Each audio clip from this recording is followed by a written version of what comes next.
오늘 말씀 우선 관찰을 좀 하면은 1장 7절에서 1장 27절에서 28절에서 하나님께서 사람을 창조하신 그 이야기를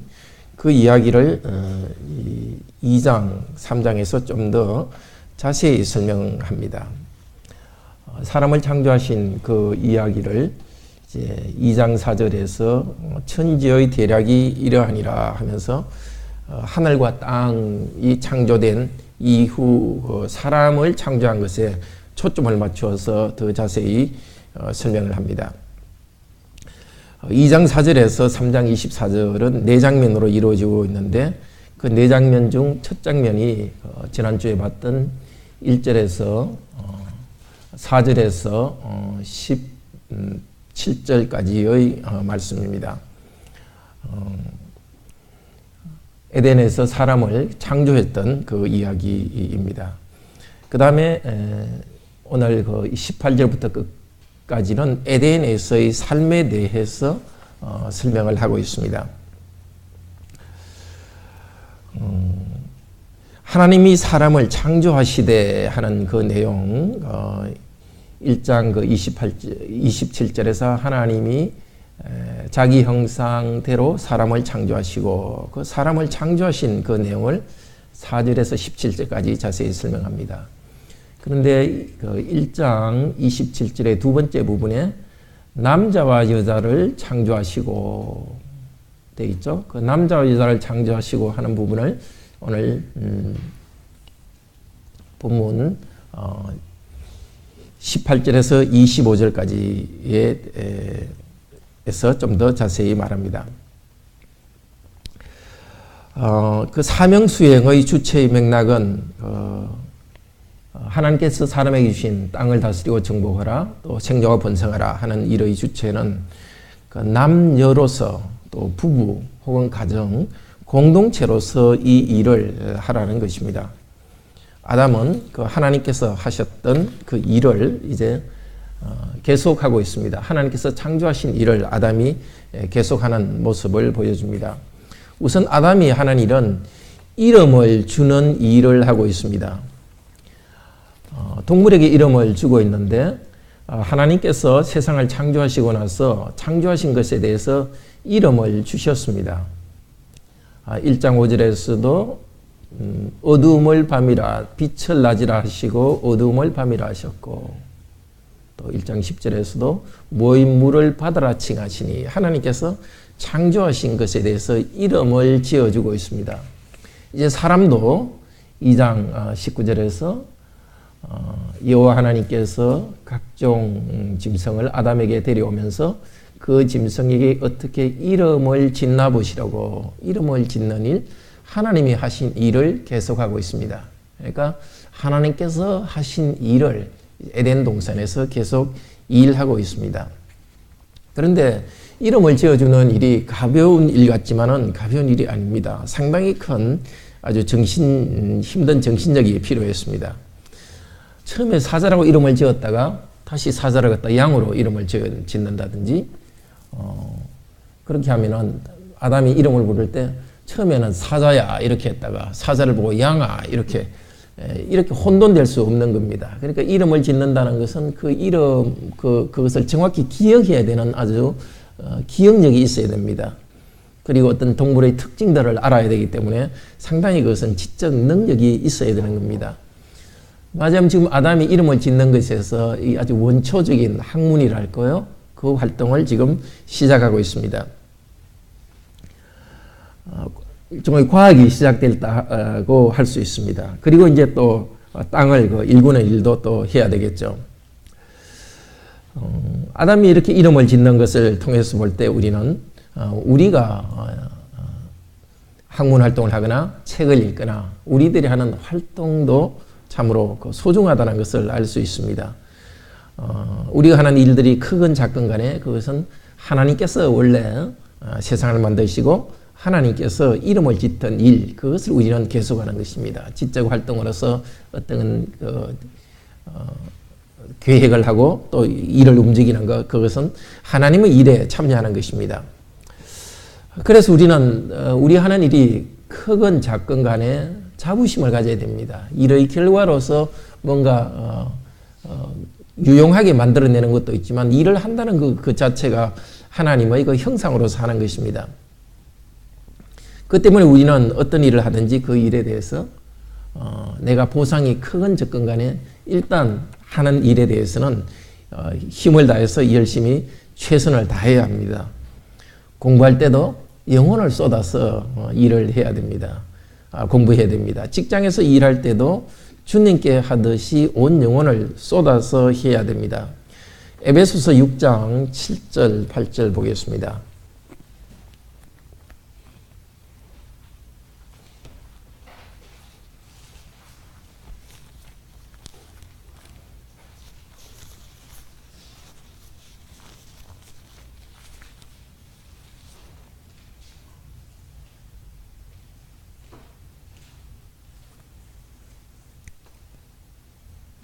에베소 6장 6절 7절 8절 읽겠습니다. 같이 읽읍시다.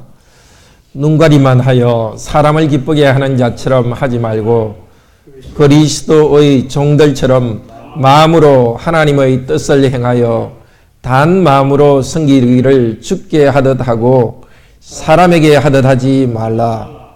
이는 각 사람이 무슨 선을 행하든지 종이나 자유하는 자나 주께에게 그대로 받을 줄 알미니라. 노예들에게 말합니다. 일을 할 때 그리스도께 하듯이 일을 하라. 그때 노예들은 눈가리만 하면서 그 시간만 피하면 된다고 생각했습니다. 그러나 하나님께서는 눈가리만 하듯 하지 말고 하나님께 하듯이 하라고 합니다. 어떻게 해요? 5절에 성실한 마음으로, 또 6절에 단 종들처럼, 하나님의 종들처럼 마음으로, 또 하나님의 뜻을 행하여 단 마음으로 섬기기를. 사람이 가진 그 태도를 쓰는 성실한 마음, 그리고 하나님의 그리고 종들처럼 마음으로, 그리고 7절에 단 마음으로, 이 세 가지 단어는 어디에 쓰인 단어냐 하면은 너희는 마음과 뜻과 정성을 다하여 주 너희 하나님을 사랑하라. 그 하나님을 사랑하는 데 대해서 쓴 세 가지 단어입니다. 참으로 놀라운 일입니다. 일을 하는데, 너희들이 일을 하는데 어떻게 하라고요? 하나님에 대해서 가진 그 마음을 그대로 이 일에서 가지라는 겁니다. 일이 하나님은 아니죠. 하나님은 하나님이고 우리는 사람이고 우리는 일합니다. 그런데 우리가 하는 일이 하나님이 하는 일을 계속하는 것이기 때문에 일을 할 때 하나님에 대해서 가진 그 자세로 내 마음과 목숨과 뜻을 다하여 하나님을 사랑하듯이 우리는 그렇게 일을 하라는 겁니다. 일 그 자체를 우상처럼 받드는 것이 아니라 일하도록 하신 하나님, 하나님의 일에 우리는 참여하기 때문에 그런 자세로 하라는 것입니다. 그리고 우리가 하는 일의 결과에 대해서 이 땅에서 보상이 있습니다. 인정도 있고 물질적 보상도 있습니다. 그러나 고대 노예들은 자기 노동에 대해서 그만큼 보상을 받지 못했습니다. 그들에게 하나님께서는 하나님께 대하여서 하듯이 할 때에 하나님께서 보상을 하시겠다고 약속해 주었습니다. 자, 에덴에서의 일, 에덴에서의 일은 하나님께서 하시는 일을 계속하는 것이기 때문에 그들은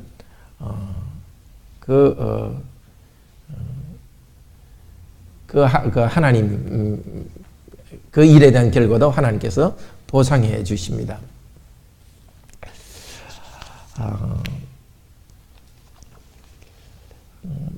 18절부터 말씀을 조금 더 자세히 좀 보도록 하겠습니다.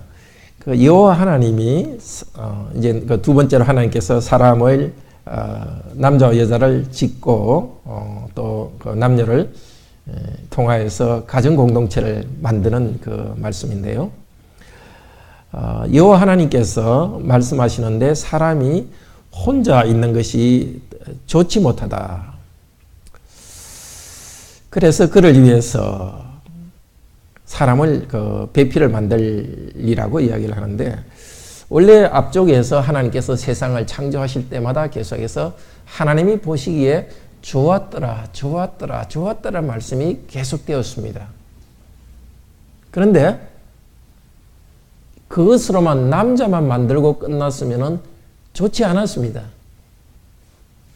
여자를 만들어서 남자와 여자를 만들 때 그 좋은 것이 완성되는 겁니다. 물론 그렇다고 해서 독신으로 살면은 좋지 않다, 그렇게는 할 수는 없죠. 하나님께서 특별한 부르심을 받은 사람은 독신으로 삽니다.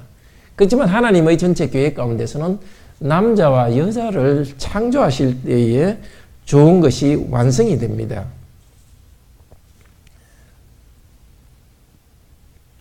그 공동체로, 한 개인으로서 우리를 창조하는 것이 아니라 공동체 가운데 우리가 있을 때 그 좋은 것이 완성됩니다. 그를 위하여 돕는 배필을 지으리라. 그를 위하여, 이것은 그에게 곁에 있는 것 같은 도움이란 뜻입니다. 돕는 배필이라는 것은 항상 곁에 있으면서 돕는 것입니다. 그런데 이 돕는 배필이라 할 때 어떤 느낌을 줍니까? 좀 뭐랄까요? 있어도 되고 없어도 되는 어떤 돕는 배필? 아니면은 좀 스페어 타이어, 그런 느낌을 줄 수 있습니다. 돕는 배필. 그러니까 남자는 주가 되고 여자는, 다르게 말해서 남편은 주가 되고 아내는 그냥 액세서리 정도로 되는 그런 느낌을 줍니다. 근데 여기 돕는다는 말은 시편 121편 2절에 나옵니다. 한번 보겠습니다.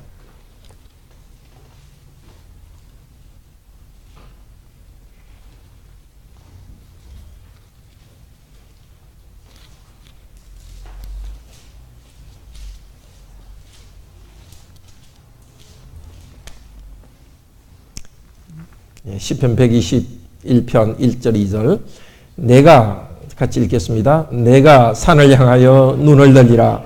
나의 도움이 어디서 올고 나의 도움이 천지를 지으신 여호와에게서로다. 여기 그 도움이라 되어 있는 이 단어, 이것이 바로 2절에 나의 도움이, 이 도움이라 하는 이것이 바로 누구의 도움이죠? 여기서는 여호와 하나님의 도움입니다. 여호와 하나님께서 도우시는 그 도움인데, 그것을 아내에게 쓰고 있습니다. 남편에게 내가 돕는 배필을 주신다 할 때에 그 도움은 하나님께서 남자를 도우시는 그 도움을 아내를 통해서 주시는 겁니다. 참 놀라운 일입니다. 우리 전통적으로 여자는 돕는 배필을 할 때는 그냥 내가 하는 것 결정한 대로 그대로 따르고, 내가 필요한 보조적인 것을 돕는, 있어도 되고 없어야 되는 것으로 이렇게 생각하는 경향이 있습니다. 근데 하나님의 계획에서 이 돕는다는 것은 하나님이 정말 우리를 도우시는, 우리를 돕고 우리에게 힘주시는 그 도우심을 아내를 통해서 공급하도록 하셨습니다. 좀 더 크게는 공동체 안에서 우리가 돕는 도움들, 거기에는 교회도 포함되겠죠. 그러니까 에베소서 4장 16절에서 각 지체가 연락하고 상합하여 서로 도움으로써, 공급함으로써, 그것이 바로 하나님께서 우리를 돕기 위한 것을 교회 공동체를 통해서도 주는 겁니다. 그리고 또 여기 도움이라는 것은 군사적 원조에도 쓰는 말입니다. 이사야서 30장 5절에서 보겠습니다.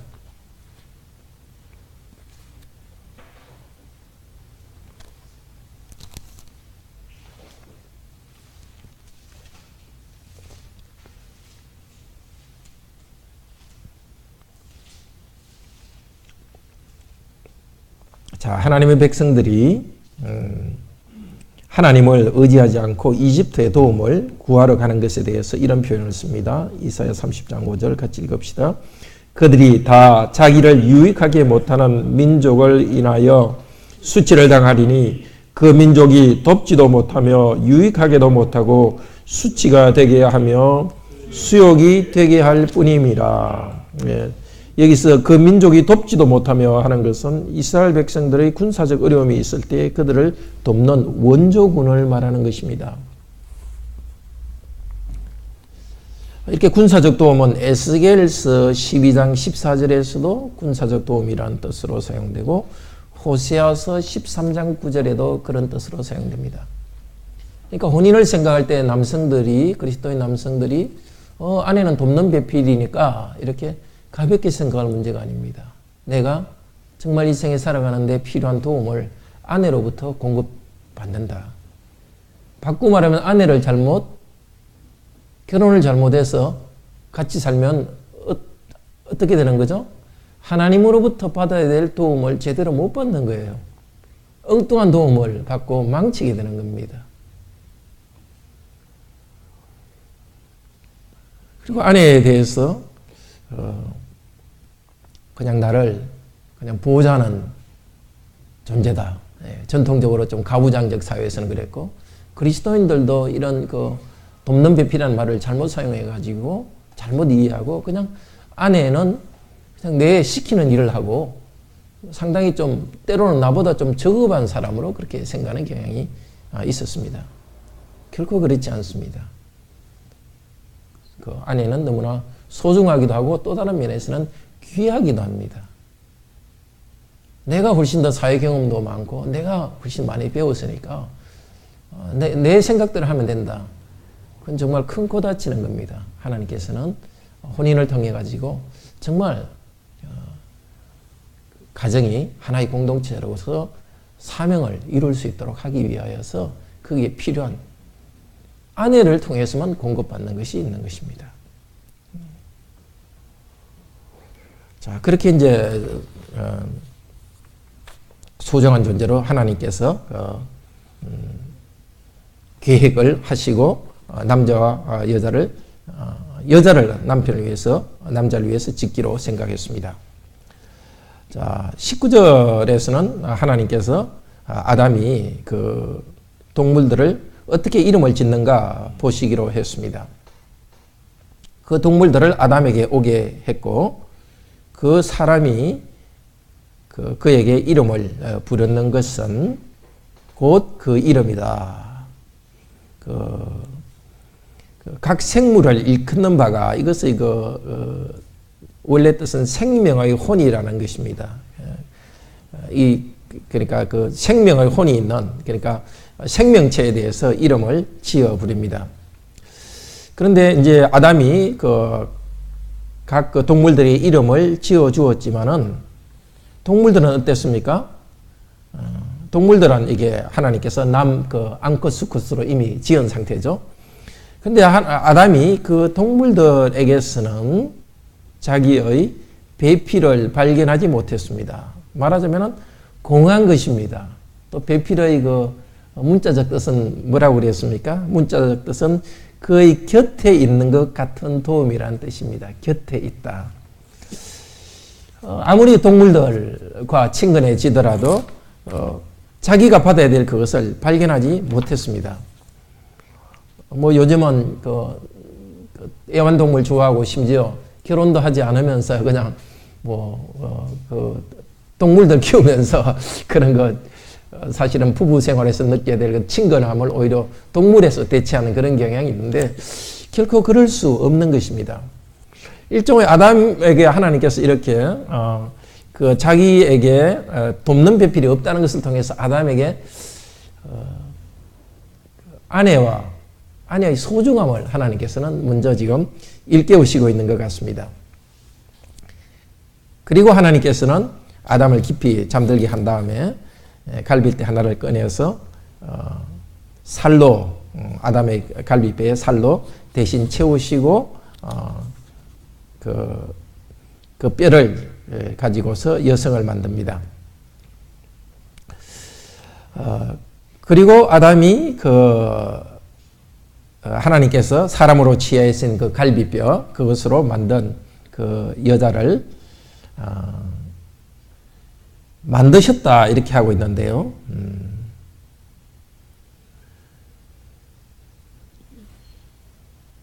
22절에 갈빗대로 여자를 만드시고, 이 만드셨다는 뜻은 원래 건축했다는 뜻입니다. 그냥 만든 게 아니라 상당히 좀 이렇게 그러니까 하나님께서 천지를 창조하시고 하는 창조할 때 이거 표현이 아니고 건축하듯이 하나님께서 아담을 위해서 그 여자를 만드시고 그 여자를 아담에게 들어오게 했습니다. 이 들어오게 한다는 것은 원래 침실에 들어오게 한다는 그런 그 뜻도 있습니다. 자, 이 여자가 들어왔을 때에 아담에게 데려왔을 때 아담은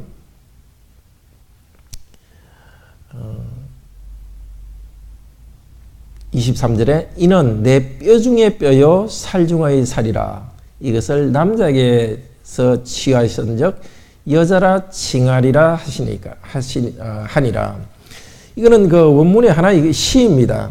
아주 그 대꾸가 아주 확실한, 말하자면 자기가 이렇게 혼자 있을 때 아주 갈급함과 뭔가 부족하다는 것을 느꼈는데 이제 어떤 한 존재를 이렇게 데리고 왔을 때 아담은 하나의 시인이 됩니다. 살 중의 살이요 뼈 중의 뼈다 하면서 너무 황홀해서 아주 기쁨으로 소리치고 있습니다. 정말 이 혼인에 있어서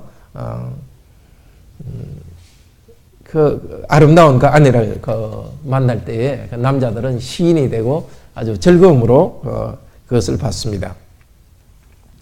아담은 동물에게도 이름을 지어 주었지만은 그 여자에게도 이름을 지어 줍니다. 아담은 히브리어로 아담이고 남편은 이셔라 그러고 여자는 이샤 이렇게 발음이 비슷하죠. 이셔가 그냥 사람이라는 뜻도 되고 아담과는 다른 뜻입니다. 그리고 남편이라는 뜻도 되고 여자는 이샤 그것은 아내도 되고 또 여자도 됩니다. 그러니까 이샤 뼈 중의 뼈, 살 중의 살, 그리고 이샤 하면서 아주 움꾸가 되는 시로서 노래하고 있습니다.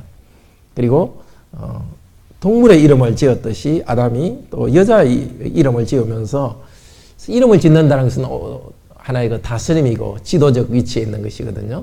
그러니까 만물을 다스리는 만물을 다스리는 그 일을 하면서 아내에 대해서는 그런 다스림과는 다르지만 하나의 그 가정의 지도자로서 이름을 지어주고 있습니다. 그리고 하나님께서는 이제 하나님의 계획을 지금 말하고 있습니다. 24절에 이러므로 남자가 그 부모를 떠나 그 아내와 연합하여 둘이 한 몸을 이룰지로다. 24절은 누가 하는 말일까요?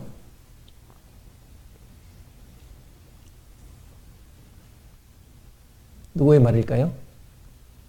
하나님의 말일까요? 아담의 말일까요? 그냥 이야기하는 성령님의 말이죠. 하나님께서 직접 말하신 건 아니고 이야기하는 결국 하나님 뜻입니다. 그렇지만 이 이야기 하나님께서 그 말을 한 것은 아니고 이 이야기를 쭉 들려주는 성령님께서 다르게 말하면은 이 창세기를 쓴 모세가 이것을 해설해주고 있습니다. 그건 하나님의 뜻이죠. 자, 남자의 한 부분으로 여자를 만들었던 것 때문에 이제는 남녀 관계는 어떻게 됩니까? 남자가 부모를 떠나 그 아내가 연합하여 둘이 한 몸을 이룰지라. 하나님께서 도움을 주시는데 그 남자는 그 도움을 얻기 위해서 부모를 떠나 그리고 아내와 연합한다는 것은 찰싹 달라붙는다는 뜻입니다. 다바컨대요. 아주 둘이서 아주 찰싹 달라붙는 정말 너무 사랑해서 아주 강하게 이렇게 포옹하는 듯한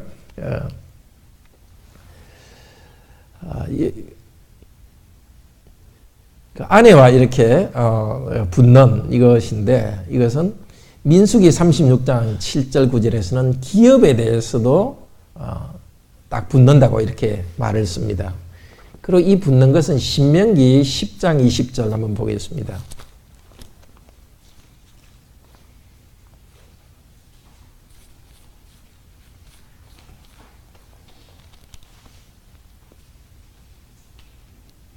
신명기 10장 20절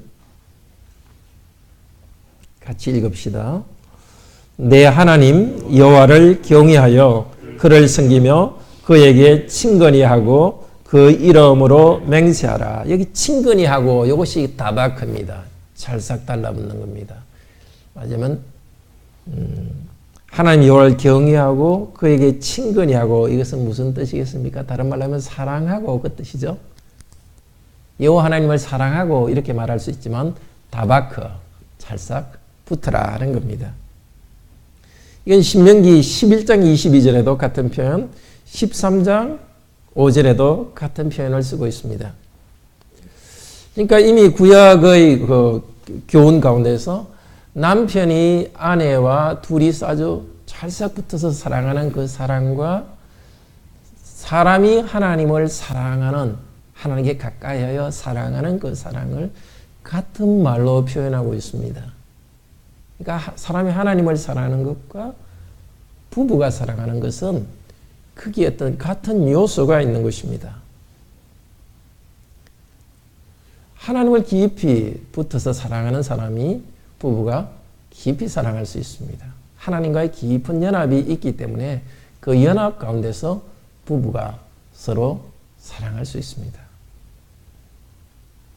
그리고 부부가 깊이 사랑하는 그 사랑 가운데서 우리가 하나님을 깊이 사랑하는 그 사랑을 배워갈 수 있습니다.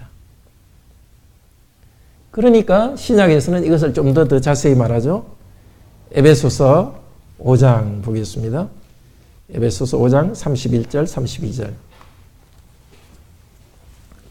그러니까 신약에서 예수 그리스도께서 성육신, 하나님의 아들이 성육신 했을 때뿐만이 아니고 이미 구약 때에 혼인에서 부부 관계와 하나님과 하나님의 백성들 관계가 그 하나의 그 질적인 것으로 되어 있다는 것을 이미 가르쳤고, 에베소서에서는 이것을 좀 더 정확히 말하고 있습니다. 에베소서 5장 30절 31절 우리 같이 읽읍시다. 우리는 그 몸의 지체임이라. 이러므로 사람이 부모를 떠나 그 아내와 합하여 그 둘이 한 육체가 될지니라. 이 비밀이 크도다. 내가 그리스도와 교회에 대하여 말하노라. 자, 우리는 무엇의 지체요? 그리스도의 지체입니다. 그리고 31절에 이러므로 각 사람이 부모를 떠나 그 아내와 합하여 둘이 한 육체가 될지니라. 부부 관계에서 이야기한 이 구절이죠. 원래 창세기에서는 부모를 떠나 그 아내와 연합하여 둘이 한 육체가 될지니라. 분명히 창세기 원래는 부부 관계에 말한 것이죠. 그런데 에베소서에서는 32절에서 이 비밀이 크도다. 내가 그리스도와 교회에 대하여 말하노라. 뭔가 좀 앞뒤가 맞지 않는 것 같잖아요. 분명히 이게 31절에서는 부부 관계에서 사람이 부모를 떠나 그 아내와 둘이 한 육체가 될지라는 이 말을 해놓고서 22절은 이 비밀이 크도다 했는데 이 비밀은 뭐죠? 그리스도와 교회가 하나 되는 비밀을 말하고 있는 겁니다. 그러니까 부부관계를 말한 그 구절을 그리스도와 교회의 하나됨에 적용할 수 있는 이유는 이미 구약에서 남편이 아내와 연합한다는 그 연합이란 말이 구약 전체 성경에서 부부의 연합에도 쓰였지만은 하나님의 백성과 하나님의 연합에 쓰였기 때문에 이 에베소서의 구절에서 부부 연합에 대해서 쓴 것을 바로 교회, 그리스도와 교회의 연합에 대해서 쓰는 것입니다. 그러니까 22절에서 이 비밀이 크로다 그리스도와 교회에 대하여 말하노라 이렇게 할 때는 뭘 염두에 두고 말하겠습니까? 신명기 10장 20절에 나와 있는 부부관계에서 다바컷 찰싹 달라붙듯이 하나님을 찰싹 달라붙어서 사랑하라는 이 말씀을 두고서 말하는 겁니다. 그러니까 이제 에베소서 5장 앞쪽에서 보겠습니다.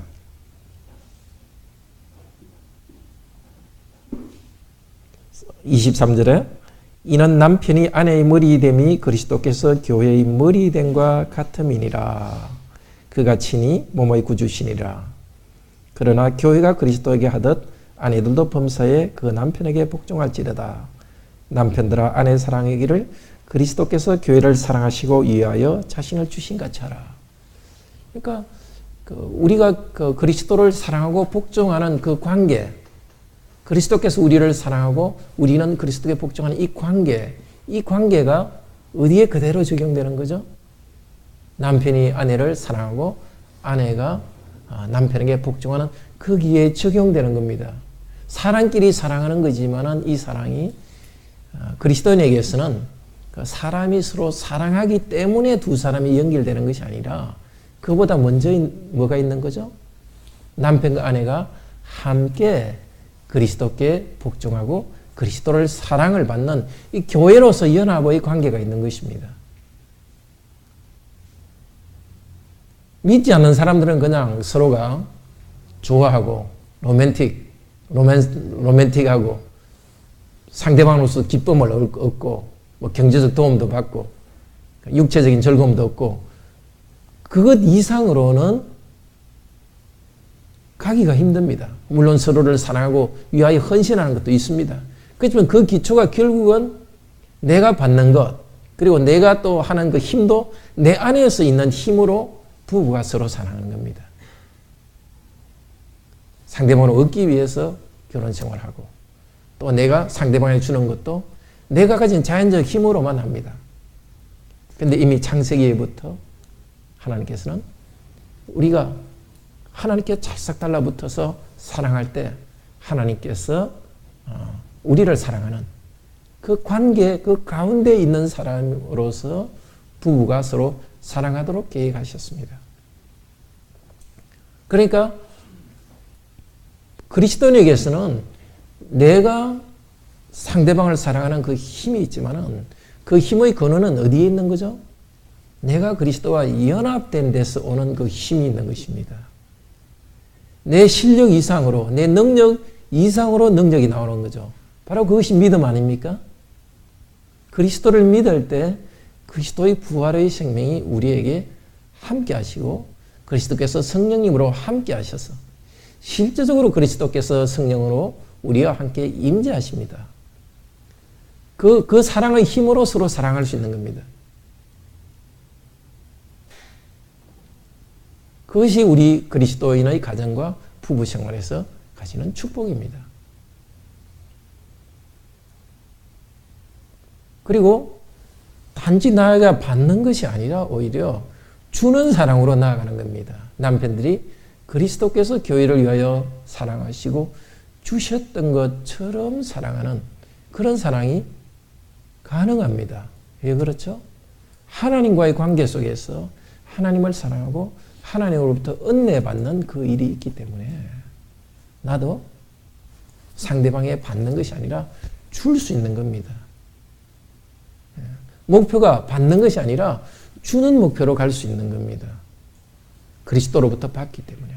그리고 내가 자연적으로 사랑할 수 있는 것 이상으로 계속해서 일종의 그 초인적인 자연적인 이상으로 사랑할 수 있는 사랑 그 힘을 계속 공급받는 것입니다. 그러니까 우리 그리스도인의 결혼과 가정에 대해서 가르칠 때도 결혼 준비의 제일 첫 번째로 무엇을 배웠습니까?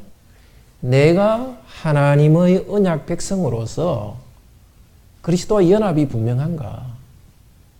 내가 그리스도에게 분명히 연합되어서 그리스도를 믿고 그 사랑을 체험하고 있지 않으면 우선 사람을 고르는 것도 눈이 어두워진 상태죠.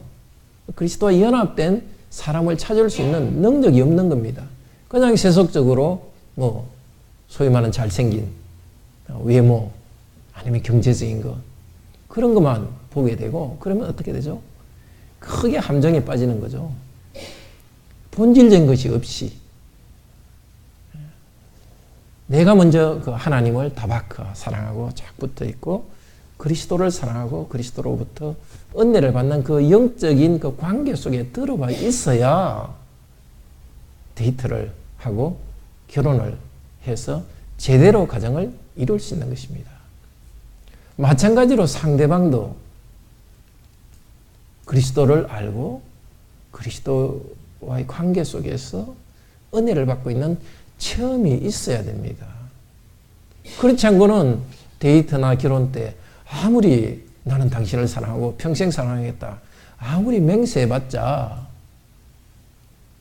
그리스도와의 관계에 체험이 없는 사람은 능력이 없는 겁니다. 데이트할 때 진실로 말하지 않은 게 아니에요. 혼인할 때 진실로 말하지 않는 건 아니에요. 진실하게 나는 당신을 갖다 평생 사랑하겠다 말하고 혼인 때도 그렇게 말하지만은 능력이 없는 거예요. 사랑할 수 있는 능력이 없는 겁니다. 아주 건강하고 그럴 때는 서로 사랑할 수 있죠. 그렇지만은 정말 인생은 알 수 없지 않습니까?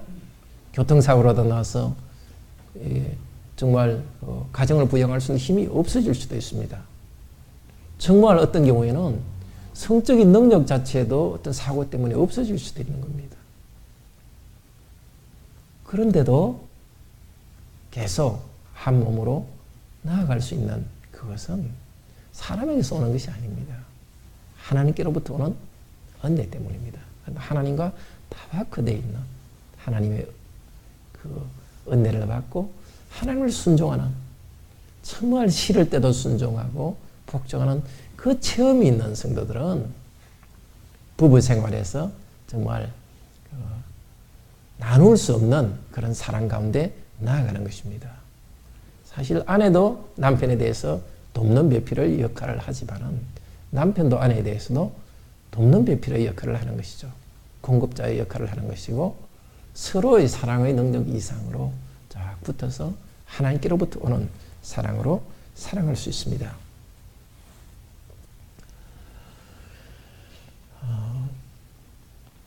자, 오늘 첫 번째로 에덴에서의 일에 대해서 그리고 에덴에서의 일은 하나님께서 하는 일을 계속하기 때문에 하나님을 사랑하고 마음과 뜻과 정성을 다하여 하나님을 사랑하듯이 일을 할 때도 똑같은 자세로 해야 된다는 말씀을 배웠습니다. 우리의 노동과 일에서도 하나님과의 관계가 기초가 됩니다. 부부 관계에서도 하나님과의 관계가 기초가 됩니다. 그 기초 때문에 우리의 그리스도인의 결혼 생활은 참으로 안정됩니다. 감정 기복이 당연히 있죠. 그렇지만은 그 두 사람의 감정 정도만큼 결혼이 이렇게 감정에 따라서 흔들리는 것이 아니고 그리스도와 연합 때문에 흔들리지 않은 안정된 관계 속에서 나아갑니다. 그리고 그리스도인의 결혼 관계는 참 그리스도인끼리 하나님을 정말 사랑하고 그리스도와 연합을 경험한 성도끼리 결혼 생활을 할 때는 불안하지가 않습니다. 말하자면 결코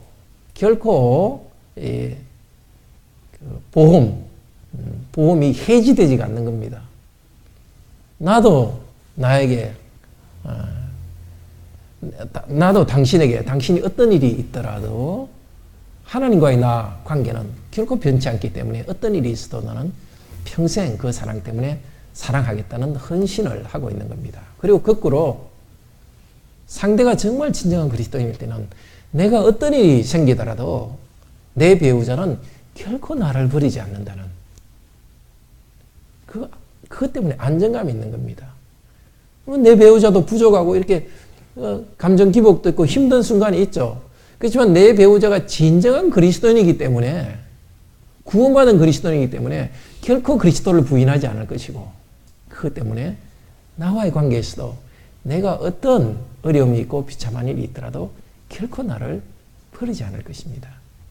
이 확신이 단순한 감정이 아니라 그리스도께서 우리 둘을 구원하셨다는 이 사실이 확실하기 때문에, 그것이 너무 튼튼하고 있기 때문에 우리 결혼 생활에 있어서도 그런 불안감이 없는 것입니다. 비록 믿음이 흔들리더라도 그리스도께서 굳게 나의 믿음도 붙들어 줄 것이고 또 내 배우자의 믿음도 굳게 붙들어 줄 것입니다. 그 그리스도의 구원이 확실한 것처럼 그리스도인 부부의 사랑에서는 흔들리지 않는 견고함이 있는 것입니다. 감정적으로는 소진할 때도 있죠. 또 나이가 들면은 서로에 대한 이런 것들도 부족할 수 있습니다. 그럼에도 불구하고 이 하나님께 다 바크된, 하나님께 연합되고 그리스도와 연합된 것이 있기 때문에 그리스도인은 이 자연적인 서로의 능력으로 사랑하고 사랑의 감정이 있고 이런 것들이 점점 사라진다 하더라도 다른 면에서 서로에 대한 깊은 사랑이 견고하게 계속되는 것입니다. 자, 이것을 알았으니까 참으로 혼인에 대해서 정말 중요하게 생각하고 또 앞으로 여러분이